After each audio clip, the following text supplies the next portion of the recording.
Chers compatriotes, je vous salue partout où vous vous retrouvez. Bon, moi, je crois que c'est pour une première que je fasse une vidéo.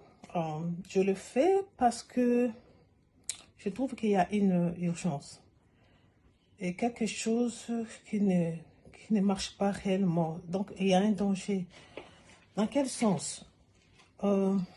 Hier, la nuit, c'était vraiment too late.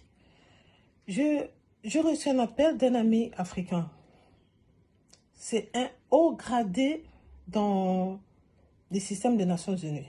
C'est vraiment un haut gradé. Alors, ce monsieur m'appelle pour me dire ceci. Il me dit, c'est pas panafricanisme, c'est parce que lui, il est fils du continent, il est obligé parfois, il se révolte au fait. Il m'a dit, tu sais au moins que la MONUSCO n'est pas là pour votre intérêt. Je dis, ben je sais. Il a dit, bon, il y a quelque chose maintenant que la MONUSCO est en train, il est complice d'une opération dont je tiens à t'informer. Alors, il faut que tu le publies à ton peuple. J'ai dit, ok. Il me dit, pour le moment, au moment où je te parle, dans un port là à Kivu, et il me cite les noms, c'était à Kalundu, à Uvira, il y a des conteneurs appartenant à MONUSCO. Il me dit, dans ces conteneurs-là, il y a des armes. Il me dit, je te parle parce que je suis du dedans. Il y a des armes, et des armes là, c'est pour renforcer le mouvement des rébellions dans les plateaux de Minembwe, quelque part, toujours dans ces secteurs-là. On veut renforcer les armes. Alors, il me dit, je te donne cette information afin que tu puisses sonner l'alerte à ton peuple. J'ai dit, ok, merci. Et curieusement, le matin, quand je me suis réveillée, quelques temps après, quand je suis regardée dans mon compte Facebook, j'ai trouvé aussi que cette information, il y a un de mes amis qui a publié ça. Le problème, c'est quoi pour l'instant?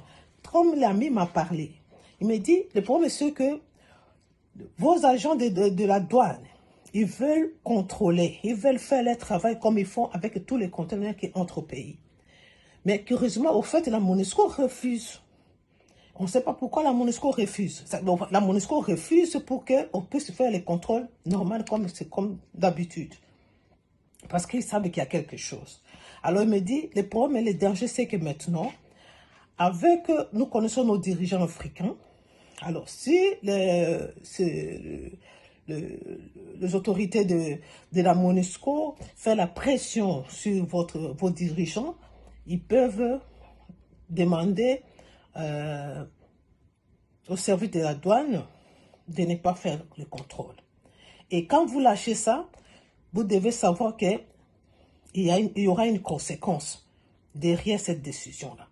Donc, informe à ton peuple. C'est ainsi que je veux vraiment sonner l'alarme. Donc, nous ne pouvons pas croiser les bras. Nous savons que nos dirigeants, des fois, quand, je ne sais pas si c'est pas complexe, c'est souvent quand ceux qui dirigent le monde décident et donnent les ordres qu'écoutez, faites ceci, faites cela, malgré qu'ils savent parfois que ce n'est pas de notre intérêt. Parfois, ils cèdent. Souvent, ils cèdent. Alors, vous vous souvenez, chers amis, en 1996, lorsqu'il y a eu l'évasion rwando-burundais-ougandaise, les systèmes des Nations Unies, les organismes qui travaillent avec les Nations Unies, ils ont contribué massivement à transporter les armes et munitions. Et cette opération a dû faciliter la rébellion d'une manière incroyable. Pourquoi? Parce que toutes les armes, toutes les munitions, ils étaient déjà implantés dans la région de Kivu. Et ils n'avaient rien à faire, ils ne pouvaient qu'avancer. Donc, moi, là, je suis venu juste pour vous rappeler qu'il y a ces dangers et nous ne pouvons pas croiser les bras. Donc, sonnons l'alerte et parlons un peu plus fort, afin que nous puissions, nous aussi de notre côté, nous devrons faire la pression à ceux qui dirigent les pays de ne pas céder à tout ce qu'on nous demande et tout ça. Sur la MONUSCO sait qu'il n'y a rien dans ces conteneurs-là, qui laisse les agents de l'office d'affaires leur travail. Pourquoi ils refusent? Pourquoi ils refusent? Donc, ils sont dans nos pays, mais ils ne sont pas avec nous.